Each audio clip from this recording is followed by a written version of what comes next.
Muy buenos días. Hoy contamos con la presencia del doctor Joel Ireta. El profesor Joel es profesor del Departamento de Química del área de Físico-Química Teórica. Joel, muy buenos días. Muchas gracias por formar parte importante de estas entrevistas que se están llevando a cabo por parte de nuestro Departamento de Química en la UAM Iztapalapa. Muy buenos días. Muy buenos días, Marcos. Buenos días a todos, o tardes o noches, a la hora que estén viendo esto. Gracias por este bonito ejercicio que creo que es muy interesante. Muchas gracias. Bueno, permítanme primeramente compartirles la semblanza del doctor Ireta. El doctor Ireta obtuvo su grado de licenciatura en química por la Universidad de Guanajuato en 1992, la maestría y el doctorado en química en la Universidad Autónoma Metropolitana Iztapalapa en 1995 y 1999 respectivamente. De 1999 a 2007 realizó una estancia primero como postdoctor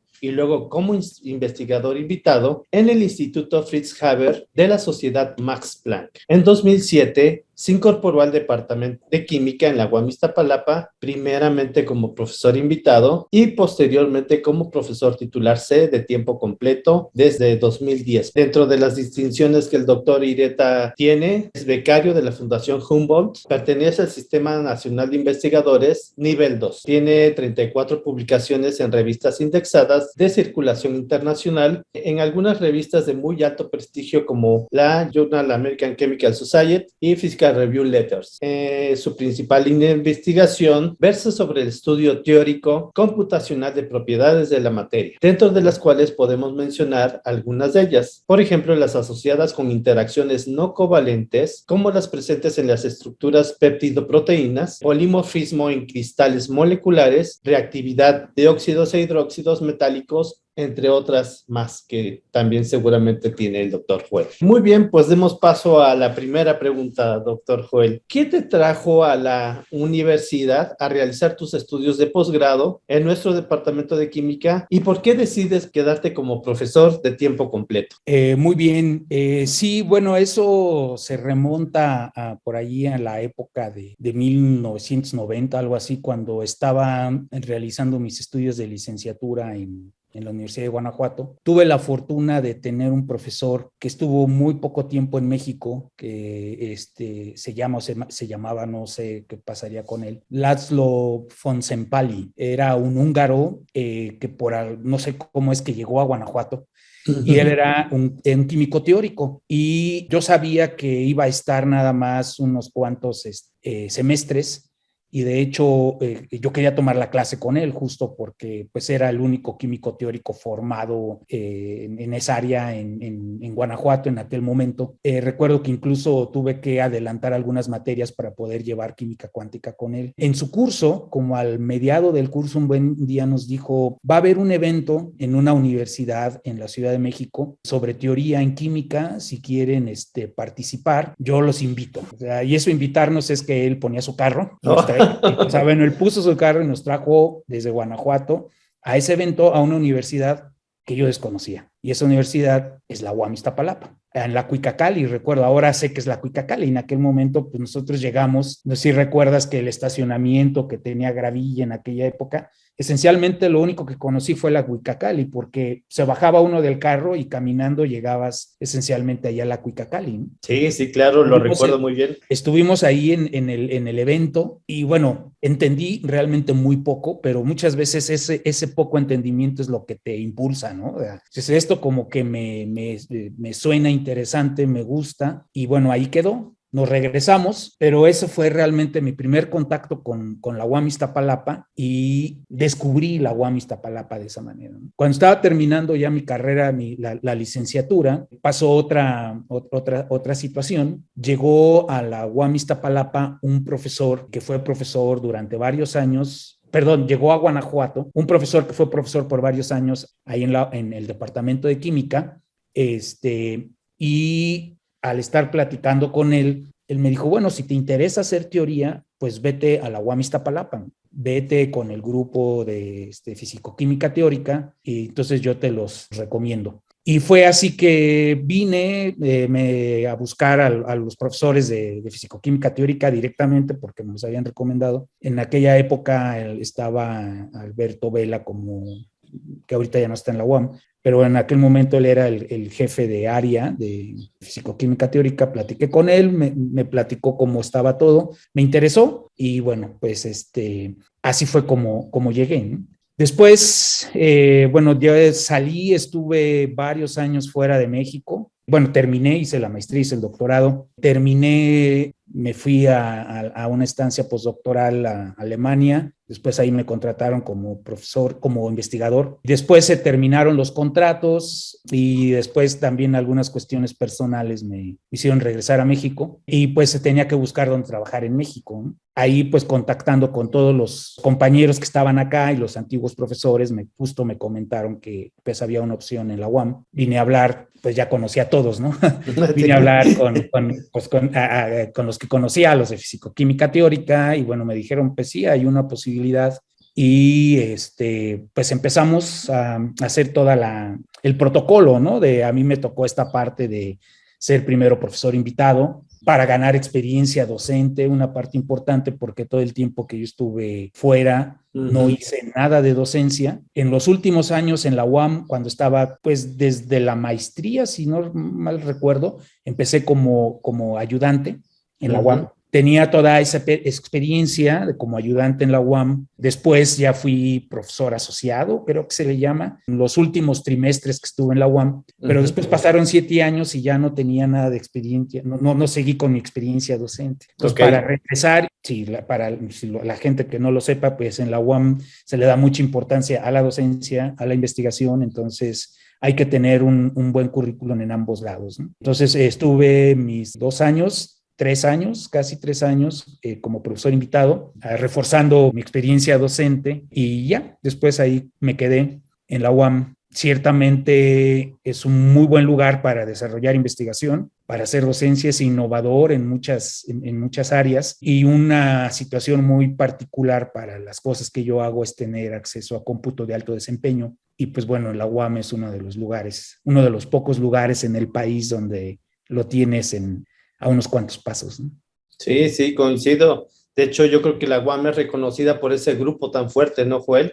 Lo que es la teoría cuántica, creo que siempre se reconoce fuera de México, fuera de la ciudad, esa parte muy fuerte y que también fuimos parte de esa formación de este grupo, ¿no? Me gustó mucho la historia que mencionas porque creo que es una historia que merece compartirla sobre tu inquietud y tu ánimo de estar presente con el profesor que mencionaste y que pues eso motiva a uno a sobresalir, esforzarse para lograr lo que uno quiere en la vida, ¿no? Y bueno, creo que qué bueno que lo compartiste, está muy bonita la historia, me parece muy interesante, ¿no? Y bueno, pues estamos formando parte de esta universidad. Muchas gracias, Joel. La siguiente pregunta que te quiero hacer y que seguramente tuviste durante esta trayectoria en tu pasar por la UAM Iztapalapa es, ¿qué anécdota recuerdas sobre ese pasar por la UAM Iztapalapa? Sí, mira, realmente retomando un poquito lo que mencionabas, yo creo que en general cuando uno tiene interés en algo, pues uno le busca la manera para encaminarse a satisfacer ese tipo de intereses, buscar ese tipo de conocimientos, que fue pues realmente parte de lo que me llevó a la UAM y eso también tiene que ver con la anécdota. Una vez que me decidí ya que, bueno, sí quiero estar en la UAM porque pues me gusta el grupo, las cosas que hacen, la siguiente visita que hice, que fue pues creo que a entregar documentación para inscribirte al examen y todo para el examen de la maestría. Traigo el papeleo y después voy a ver a Alberto Buele. Le dije, bueno, pues ya vine a dejar mis documentos. Me dice, muy bien, dice, aprovechando que estás aquí, ¿no quieres entrar a un curso? Y yo le dije, pues bueno, ¿sí? Y entonces, antes de decirte el nombre de quién daba ese curso, deja dar un pequeño contexto. Yo siempre tuve ganas de hacer investigación y cuando estaba en la licenciatura, por ahí desde el segundo semestre, un profesor que me impactó mucho, se llama Guillermo Mendoza, él daba lo que vendría siendo nuestra estructura de la materia allá en Guanajuato. Entonces, cuando terminó ese curso, yo le dije a este profesor que a mí me interesaba hacer investigación. Y me dijo, ok, muy bien, vente a mi laboratorio. Él es un químico inorgánico que tenía su laboratorio de química de coordinación. Y entonces me invitó y yo empecé, realmente mi carrera en investigación la empecé en un laboratorio haciendo química inorgánica, haciendo química de coordinación. Entonces, con él empecé a escuchar para poder entender cómo se formaban las reacciones y todo esto. Hacía mucha referencia a algo que se llamaba la teoría de ácidos duros y blandos de Parry Pearson. Okay. Entonces, y de hecho ya después ahí hay un libro de química inorgánica muy famoso, el autor es Hughie. Ok.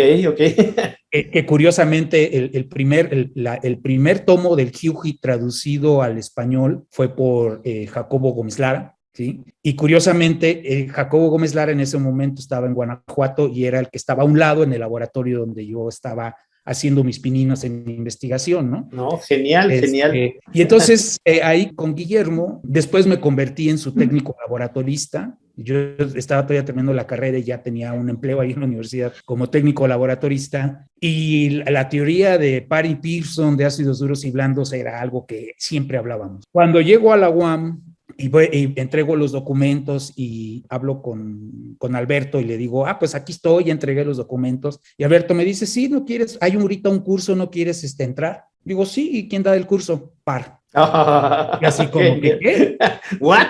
¿A poco todavía está vivo? Porque sí, la verdad no tenía ni idea, ¿no? O sea, wow. Era un estudiante que estaba terminando la licenciatura y fue así de, ¿Robert Parr, el de Parry Pearson? Sí, aquí está haciendo una estancia con nosotros ahorita aquí en la universidad. Y obviamente pues fui al curso, ¿no? Estuve porque yo llegaba en la mañana y me regresaba en la tarde a Guanajuato, ¿no?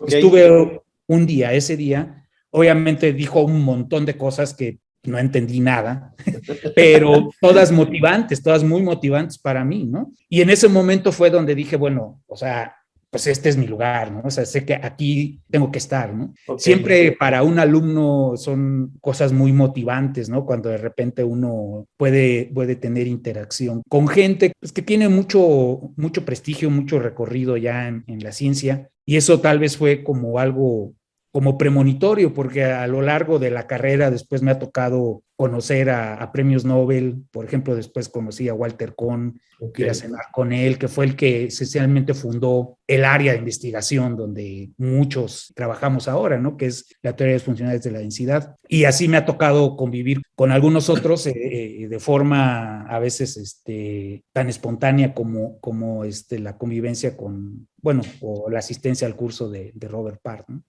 Fue muy motivante para mí en ese momento y fue algo completamente inesperado, ¿no? Sí, como no, es muy impresionante. Estar ahí en contacto con estas personas es muy, muy satisfactorio y creo que es también parte de nuestro quehacer en la UAM Iztapalapa. Y también creo que es muy importante que lo sepan todos los alumnos, las alumnas que cursan su licenciatura. Muchas gracias, está muy interesante también esa anécdota, Joel.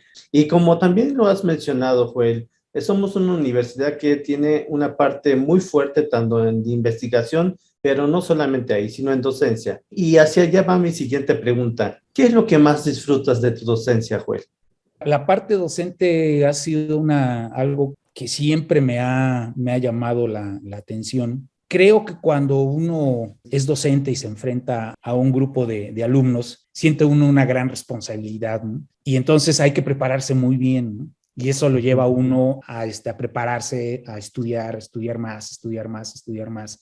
Y aprende uno muchísimo enseñando. Pero si pudiera elegir algo que diga me llena cuando estamos en la actividad docente, es la expresión de los alumnos cuando entienden algo. Se les ilumina la cara, ¿no? De repente tú estás buscando diferentes maneras de aproximarles un concepto que tal vez puede ser muy árido, complicado, y siempre uno está buscando diferentes maneras de aproximar el concepto, y de repente ves como un alumno se le refleja una sonrisa en la cara o le brillan los ojos cuando lo logran entender, ¿no? Uh-huh. Y cuando ves eso, dices, pues creo que le estoy haciendo las cosas bien, ¿no? al menos todos tenemos diferentes maneras de aprender y de procesar el conocimiento, ¿no? Entonces, algunos de algunas formas, con ciertas técnicas, otros de otras, pero siempre que a alguien se le ilumina la cara cuando entiende algo, es una satisfacción muy grande, ¿no? Y eso, pues, es como parte son como los aplausos para los artistas, ¿no? Cuando ves que eso ocurre, se siente muy, muy bien. Y eso le alimenta a uno para seguir adelante, ¿no? Perfecto, yo creo que son muy buenas palabras también para motivar a los alumnos, ¿no? De que detrás de cada profesor siempre hay ese pensamiento, ¿no, Joel? Que esas satisfacciones desde la cátedra, ¿no? Como uno va percibiendo el éxito que está teniendo en su impartición, que es muy meritorio estar haciendo esta labor docente, como tú bien lo mencionas. Muy bien, Joel. La siguiente pregunta es, ya nos hablaste un poco de esos antecedentes de tus estudios en posgrado en la Universidad de Guanajuato, pero tienes una línea ya bien establecida y me gustaría que nos compartieras cómo llegaste a esa línea de investigación que hablabas de proteínas y algunas otras que también se mencionaron. Pues sí, esto también arranca desde mis inicios como experimental, ¿no? En aquella época y en el laboratorio de Guillermo se estaban buscando compuestos anticancerígenos con una idea de reciclar medicamentos que ya habían salido del mercado, los acomplejabas con zinc, cobre, vanadio, algunos otros metales y luego en colaboración con un grupo experimental se probaban cómo interactuaban con el ADN, ¿no? Y bueno, ahí fue por primera vez donde escuché la palabra bioinorgánica, ¿no? Entonces se decía que ese laboratorio era un laboratorio de bioinorgánica. Y al estar indagando en eso, algo que siempre me llamó la atención fueron las metaloproteínas. Y mi primera interés era estudiar las interacciones entre los metales y las proteínas. Digamos, mi primera parte era estudiar la interacción de metales con moléculas orgánicas pequeñas. Y bueno, yo lo quería escalar a emprender la interacción de metales con proteínas, ¿no? Pero algo que también me quedó muy claro en esos años es que pues no tenía manos para el laboratorio, ¿no? Tú como experimental sabes que Sí. ya me alucinaban la cantidad de material que rompí y hay ciertas habilidades que se requieren para estar en un laboratorio y a mí me quedó claro después de 3 años que no. Okay. Y mismo Guillermo me decía, pues yo creo que tú tienes cara de teórico, ¿no? De teórico.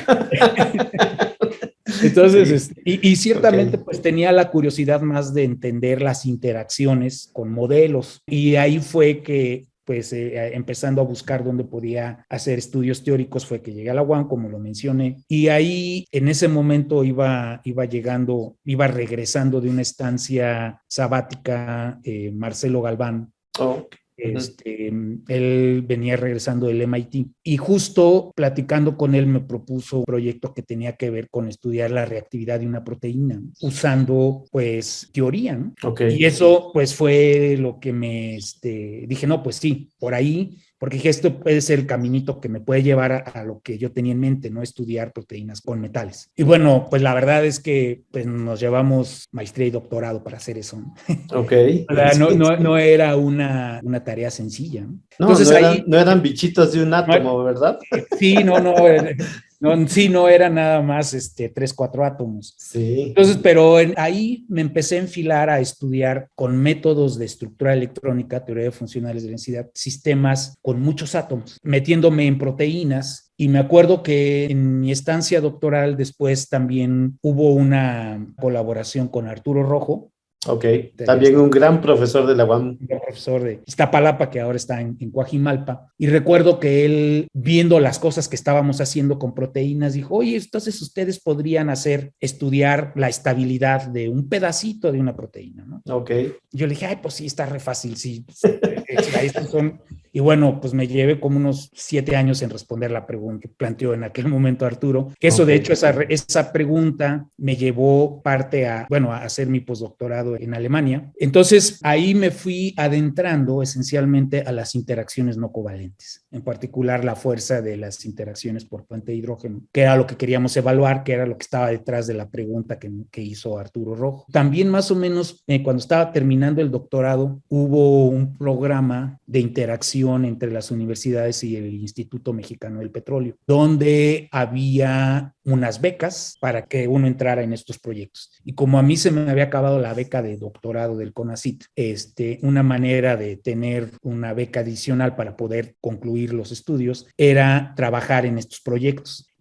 Pero estos proyectos pues no tenían nada que ver con proteínas, no tenían nada que ver con, al menos inicialmente yo pensé que no tenía nada que ver con puentes de hidrógeno. Era un proyecto donde tendríamos que estudiar la superacidez de óxido de circonio y óxido de titanio. Dióxido de circonio y dióxido de titanio. Okay. Colaboración con experimentales, ahí en este proyecto estaba Margarita Viniegra, por ejemplo. Entonces, eso, como las técnicas que estaba usando para estudiar proteínas también se usaban para estudiar sólidos, las superficies, modelos de superficies de sólidos. Entonces, bueno, trasladé esas técnicas, empecé a estudiar estos sólidos y bueno, al final me encontré que ahí también había unos puentes de hidrógeno que eran importantes para entender el proceso. Entonces ahí como que por un lado iba el lado de los sólidos y por el otro lado el de las proteínas y los péptidos. Después me fui a Alemania y en Alemania seguí con la idea de estudiar, pues ya no proteínas, sino me quedé en los péptidos y proteínas es pues nada más la cantidad de residuos que hay, ¿no? en el sistema. Bueno, no nada más eso, pero una manera de decirlo de forma simple. Estando en Alemania me aboqué a estudiar las interacciones no covalentes en péptidos, que fue esencialmente la parte fundamental en la cual estuve trabajando. Y bueno, ahí darme cuenta que desde el punto de vista teórico, pues había muchas preguntas abiertas sobre lo que son las interacciones no covalentes y cómo calcularlas de forma adecuada. Cuando regresé a México, pues seguí trabajando en esa área, pero también colegas que me habían conocido de los estudios que hice con óxido de circonio, dióxido de circonio y de titanio, me propusieron algunos otros proyectos relacionados con hidróxidos metálicos, se llaman con hidrotalcitas, ¿no?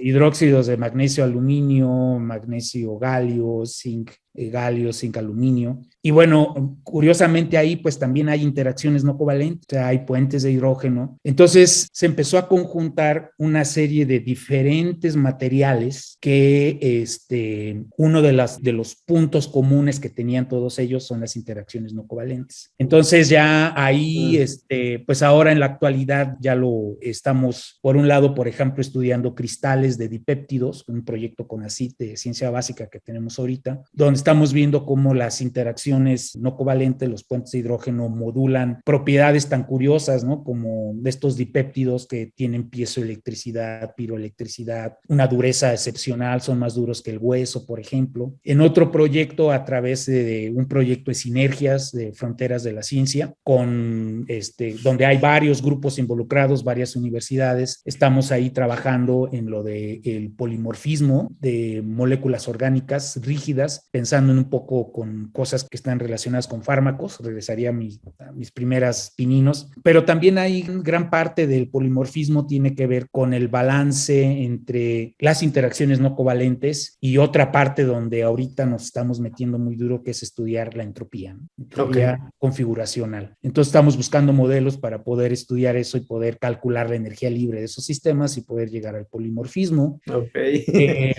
Seguimos con el área de estos hidróxidos y óxidos, con colaboración con estos amigos, los que me propusieron, estos son amigos del IMP, de hecho un ex compañero ahí de la UAM, de la maestría, y entonces ahí seguimos trabajando con óxidos metálicos. Y bueno, en la cuestión de las proteínas sigo también con esos gustos, ¿no? Pero ahorita estoy más estamos más enfocados con todo el grupo de trabajo en entender la estructura y tratar de generar algoritmos para la predicción de la estructura basados en justo todas estas interacciones no covalentes. Bueno, sí se ve un panorama bastante amplio de tus líneas de investigación, Joel. Yo creo que va a ser muy atractivo que conozcan a través de estos videos toda esa gama de oportunidades que tú estás ofreciendo y que puedan estarse animando nuestros alumnos de licenciatura a llegar ahí, ¿no? Incluso a los de posgrado. Yo creo que es muy interesante. Y bueno, viene la siguiente pregunta que creo que está muy, muy clara sobre qué habilidades consideras que debe tener un estudiante o estudianta para trabajar en tu grupo de investigación? Bueno, lo primerísimo que yo pondría es que sea curioso, o sea, que tenga una curiosidad por entender o por descifrar los mecanismos fundamentales que hay detrás de todas las propiedades físico-químicas de la materia. Yo creo que muchas veces uno se hace muchas preguntas, ve uno cosas en la vida diaria, situaciones, y de repente uno se pregunta ¿por qué ocurre de tal o cual forma, ¿no? Lo que pasa es que de repente pues es una idea que pasa y se le olvida a uno, ¿no? Y así anda uno por la vida. Yo creo que uno anda por la vida y se le van cruzando preguntas, ¿no? Pero muy pocas de esas, muy pocas veces uno se sienta y se pone uno a reflexionar sobre esa pregunta y dice, a ver, tal vez esta pregunta vale la pena realmente esforzarse y responderla, ¿no? Entonces, a eso es con lo que me refiero de curiosidad, ¿no? Que tengas esas ganas de tratar de responder preguntas de cómo es que funciona la materia en términos de sus propiedades físico-químicas, ¿no? Con eso es lo fundamental. Y después, pues ya vendrían ciertamente, sería deseable que tuvieran ya un buen manejo de herramientas computacionales. Y si no lo tienen, bueno, al menos que tengan conocimientos mínimos. Hacemos programación, parte de lo que hay que hacer es programar, que tengan algo ya de conocimientos de química cuántica, ¿sí? Que hayan tenido estos cursos de química cuántica y mucha disposición a trabajar, porque Perfecto. al final de cuentas, como se lo dijo muy bien por ahí, bueno, dicen que lo dijo Albert Einstein, a mí no me consta. Okay. 1% de inspiración y 99% de transpiración, ¿no? O sea, esa Buenísima pregunta, frase. esa pregunta que te cruzó fue un instante y poderla responder te puede llevar años. Pueden ser preguntas que parecen ser muy simples, pero responderlas en la profundidad que se requiere te puede llevar años, ¿no? Y lo has manifestado, ¿no? En tus estudios, sí. que son sistemas que tienes que seguir y ir constantemente hacia un objetivo cada vez nuevo. Muy Así bien, es. Joel. Y para finalizar esta entrevista tan interesante, además de la química, ¿qué otra cosa te hubiera gustado estudiar? Pues, no sé, a lo mejor estas curiosidades. Fíjate que antes de decidirme por la química, yo estaba buscando la física y las matemáticas, ¿no? Okay. Física no me animé porque no había dónde estudiar física en el estado de Guanajuato en aquel momento. Y bueno, nunca me había contemplado yo salir del estado de Guanajuato. Okay. De hecho, en aquella época no sabía que existía la UAM. Hubiera podido estudiar física tal vez en la UAM, ¿no? O sea, física, matemáticas también lo exploré. Y digo, a final de cuentas, ahorita puedo decir que es una combinación de matemáticas, física y química lo que hacemos, ¿no? Computación. Entonces, digamos que esas las dejaría como que pues más o menos las estamos trabajando, ¿no? Pero algo así que realmente nunca me lo hubiera imaginado hasta que entré a la UAM y conocí a algunos compañeros que me mostraron el mundo de la escritura, ¿no? Okay. Nunca, por mi formación y por mi contexto familiar y todo, las artes estaban completamente desaparecidas. O sea, yo no tenía ningún contacto con alguien que estuviera metido en las artes. Okay. Realmente tuve el contacto hasta llegar a la UAM por medio de compañeros y bueno, y todas las actividades culturales que se ofrecen en la UAM, que son realmente muy relevantes porque habemos muchos, o en nuestra formación de cuando fuimos niños, que nunca tuvimos acceso a una cultura, digamos, de danza, de música clásica, de pintura, de escritura, de tener acceso a libros de literatura clásica, ¿no? Toda mi formación siempre fue muy técnica. Y cuando llegué a la UAM, conocí a un amigo con el cual de hecho tenemos un muy buen contacto, y él me empezó a adentrar a la literatura, ¿no? La muy buena literatura, la poesía, y llegamos a escribir cosas, incluso me llegaron a publicar por ahí en alguna revistilla que quién sabe dónde se quedó, ¿no? Okay. Pero bueno, ciertamente es algo que todavía en las noches de insomnio me pongo a hacer, es escribir. No, genial, muy interesante. Te digo, yo no dejo de sorprenderme y lo sigo diciendo en los videos, que hay más allá de lo que uno conoce de una persona, ¿no? Y pues bueno, Joel, pues muchas gracias por haber aceptado esta entrevista. Creo que va a ser muy benéfica para todos aquellos que la vean. Muchas gracias, Joel. No, pues gracias, Marcos.